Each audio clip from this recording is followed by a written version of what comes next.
ആരുടെ അഭിപ്രായമാണ് തെരഞ്ഞെടുപ്പിലൂടെ ശക്തമായി രേഖപ്പെടുത്തപ്പെടേണ്ടത്? ആ പാവപ്പെട്ട ആളുകളാണ് ഇതിന് പുറത്തു പോകുന്നത് എന്നാണ് ഏറ്റവും വലിയ കാര്യം. എനിക്ക് തോന്നുന്നു രാജ്യത്തിൻ്റെ തെരഞ്ഞെടുപ്പിൽ ഒരിക്കലും കണ്ടിട്ടില്ലാത്ത അസാധാരണമായ സാഹചര്യമാണിത്. രാജ്യത്തിൻ്റെ തെരഞ്ഞെടുപ്പിൽ ഒരിക്കലും വോട്ടർമാരെ പുറത്താക്കാനുള്ളൊരു പ്രോസസ്സ് നടന്നിട്ടില്ല. വോട്ടർമാരെ അകത്താക്കാനുള്ള പ്രോസസ്സാണ്. എന്ന് മാത്രമല്ല, ഈ പുറംപൂച്ച് പറയാനായിട്ടാണെങ്കിലും പാവപ്പെട്ട മനുഷ്യരെക്കുറിച്ചാണ് എല്ലാവരും പറയുക. പാവപ്പെട്ട മനുഷ്യരെ പരമാവധി വോട്ടർമാരാക്കിയിട്ട് അവരുടെ വോട്ട് ബൾക്കായിട്ട് സമാഹരിക്കാനാണ് എല്ലാവരും ശ്രമിക്കുന്നത്. ഇത് പക്ഷേ ആദ്യമായിട്ട് നമ്മുടെ രാജ്യത്തിൻ്റെ ചരിത്രത്തിൽ ആദ്യമായിട്ട് ഇങ്ങനെയൊരു കാര്യം നടക്കുകയാണ്. അതായത് ഇവർ പുറത്താണ്. ഈ ഘട്ടം നോക്കിയിട്ട് ഈ പരിപാടി SIR നടത്തിക്കളഞ്ഞാൽ ആ ആളുകൾ പുറത്തിരുന്നോളും, നമുക്കത് ഗുണം ചെയ്യും എന്ന ഒരു ചിന്ത ഹർഷനി പറഞ്ഞ രാഷ്ട്രീയ സാഹചര്യങ്ങളെല്ലാം അതിനകത്തുണ്ട്.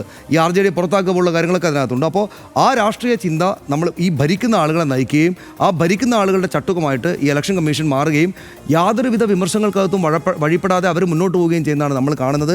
ഒപ്പം ഒരു കാര്യം കൂടെ കാണുകയാണ്, പ്രതിപക്ഷത്തിന് മതിയായ വിധത്തിലുള്ള പ്രതിരോധം തീർക്കാൻ പറ്റുന്നില്ല എന്നത് നമ്മൾ കാണണം. ഇപ്പോൾ അറ്റ കൈക്ക് ഏറ്റവും ഒടുവിലെത്തിയപ്പോഴാണ് ഇവർ പറയുന്നത്, RJD പറയുന്നത്, ഞങ്ങൾ മത്സരിക്കാൻ തന്നെയുമില്ല, അല്ലെങ്കിൽ ഈ പ്രോസസ്സിൽ പങ്കാളികളാകാൻ തന്നെ ഇല്ല എന്നവർ പറയുന്നത്. എനിക്ക് തോന്നുന്നില്ല അവർക്ക് ആ തീരുമാനം എടുത്ത് മുന്നോട്ട് പോകാൻ പറ്റുമെന്ന്. ഈ തെരഞ്ഞെടുപ്പ് കമ്മീഷനും അവരെ നയിക്കുന്ന ആളുകളും അവർക്ക് നേതൃത്വം കൊടുക്കുന്ന ആളുകളും നിശ്ചയിച്ചിരിക്കുന്ന ഈ കളിക്കളത്തിൽ ഇരുന്ന് തന്നെ കളിക്കേണ്ടതായിട്ടുള്ള ഗതികേടിലേക്ക് മറ്റ് രാഷ്ട്രീയ കക്ഷികളെത്തും, പ്രതിപക്ഷ കക്ഷികളെത്തും. ഒരുപക്ഷെ തെരഞ്ഞെടുപ്പിന് ശേഷം വലിയ പ്രശ്നവും പ്രക്ഷോഭമൊക്കെ ഉണ്ടായേക്കാം. പക്ഷേ ഈ വോട്ടർ പട്ടിക, ഈ അടുത്ത ദിവസം പുറത്തിറങ്ങുന്ന ഈ വോട്ടർ പട്ടികക്കകത്തായിരിക്കും കളി.